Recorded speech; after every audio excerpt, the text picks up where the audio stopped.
15 अगस्त 1947 के बाद भारत को एक स्वतंत्र देश का दर्जा दिया गया। 15 अगस्त 1947 के बाद हर भारतीय हर साल 15 अगस्त को स्वतंत्रता दिवस मनाता है। बड़े हर्षोल्लास से मिठाइयाँ बांटी जाती हैं। जगह जगह पर स्वतंत्रता दिवस के अवसर पर बड़े बड़े आयोजन किए जाते हैं, जिनमें धूमधाम से लोग स्वतंत्रता दिवस को मनाकर झंडा लहराते हैं।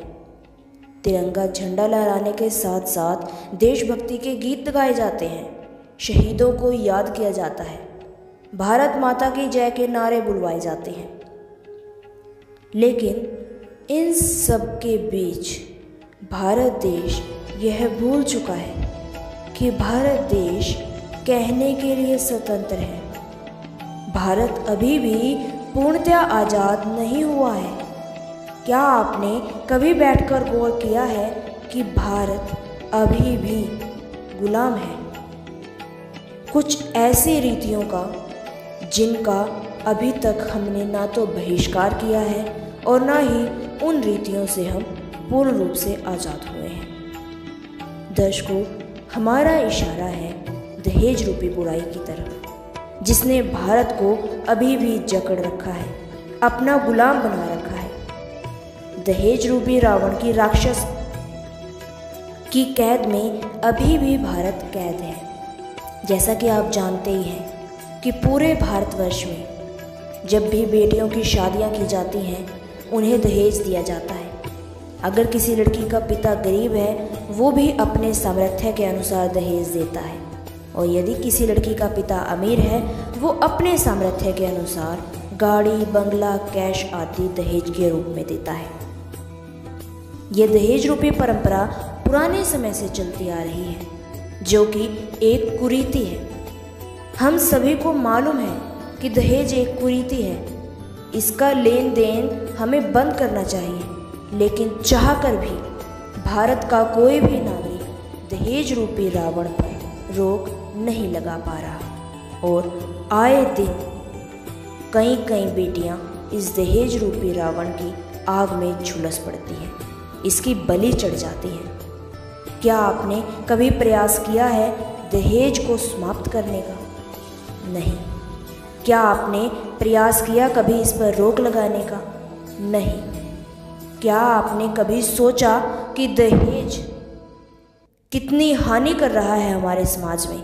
नहीं, क्योंकि हमारे समाज के पास इतना वक्त ही कहाँ कि वो इन बुराइयों को सोच सके, समझ सके और इन पर रोक लगाने के प्रयास कर सके। लेकिन अगर ध्यानपूर्वक सोचा जाए तो इस दहेज रूपी कुप्रथा पर रोक लगाना किसी आम व्यक्ति के बस की बात नहीं है, क्योंकि पुराने समय से जो रीतियां चली आ रही हैं, उन्हें एकदम से बदल पाना किसी आम व्यक्ति के लिए मानो असंभव कार्य होता है। तो दर्शकों, ऐसे में अब हम ये भी नहीं सोच सकते कि ये कार्य असंभव है, क्योंकि दुनिया में कोई भी कार्य असंभव नहीं होता। असंभव को संभव करने के लिए धरती पर कोई ना कोई ज़रूर अवतार ले ही लेता है, और वर्तमान समय में ऐसा हो चुका है। जी हाँ, आपने बिल्कुल सही सुना। वर्तमान समय में दहेज रूपी कुरीति पर रोक लगाने के लिए एक व्यक्ति भारत में अवतार ले चुका है। वो व्यक्ति कहने के लिए दुनिया की नज़र में व्यक्ति है, लेकिन वास्तव में वो अवतार है। वो एक कल्याणकारी संत है। वो परमेश्वर के नुमाइंदे हैं, क्योंकि दहेज रूपी रावण पर रोक लगाना किसी आम व्यक्ति के बस की बात नहीं है। उस कल्याणकारी संत ने, उस अवतार ने दहेज रूपी रावण को जड़ से मिटाकर दिखा दिया है, उस पर रोक लगा दी है, दहेज के प्रति एक मुहिम जारी कर दी है, दहेज पर पूरे तरीके से बैन लगा दिया है, और उस संत की कल्याणकारी विचारधारा को बहुत से लोग मान रहे हैं।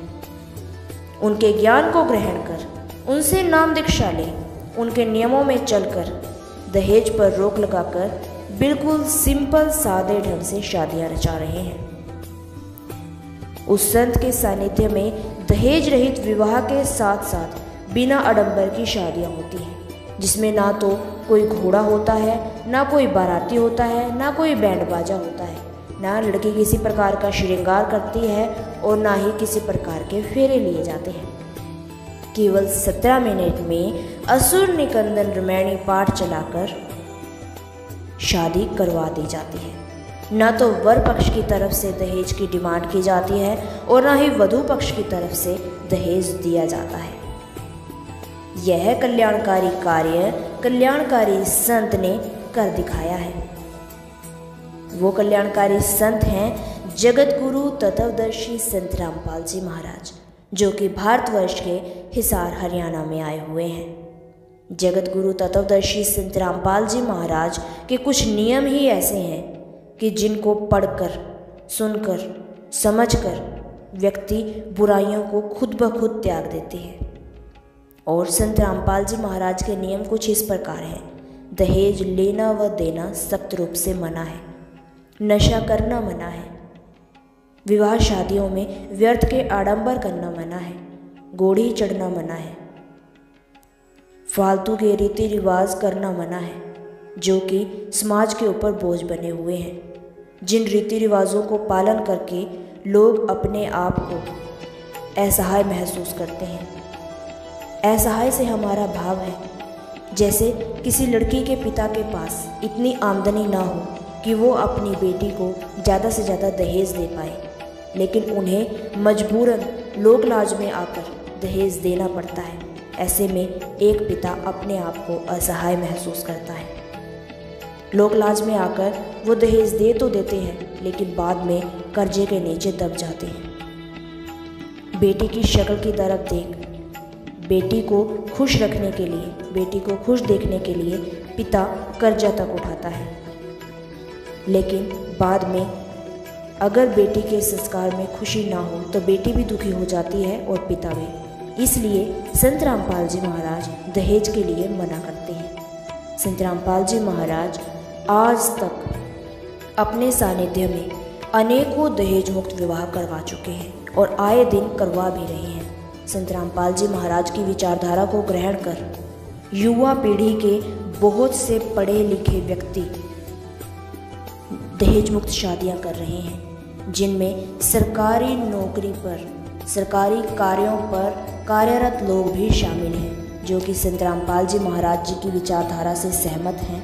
और उनके अनुसार जो शादी की विधि बताई जाती है उसी प्रकार की वो लोग शादियाँ रचा रहे हैं। यदि आप भी संत रामपाल जी महाराज की विचारधारा के बारे में जानना चाहते हैं और जानना चाहते हैं कि संत रामपाल जी महाराज जी के सानिध्य में किस प्रकार से दहेज रहित विवाह करवाए जाते हैं, तो आपसे हमारा हाथ जोड़कर अनुरोध है कि आप एक चैनल पर विजिट करें। वहां पर आपको संपूर्ण जानकारी मिलेगी संत रामपाल जी महाराज जी के अन्य समाज सुधारक कार्यों के विषय में भी और इस दहेज रहित शादियों के बारे में भी। उस चैनल का नाम है ऐसे न्यूज़ चैनल। ऐसे न्यूज़ चैनल पर अभी विजिट करें, जो कि अभी आपको स्क्रीन पर दिखाया जा रहा है। साथ ही साथ हमने इसका लिंक डिस्क्रिप्शन बॉक्स में भी दे दिया है। अब वहाँ से भी चैनल पर विजिट कर सकते हैं। धन्यवाद।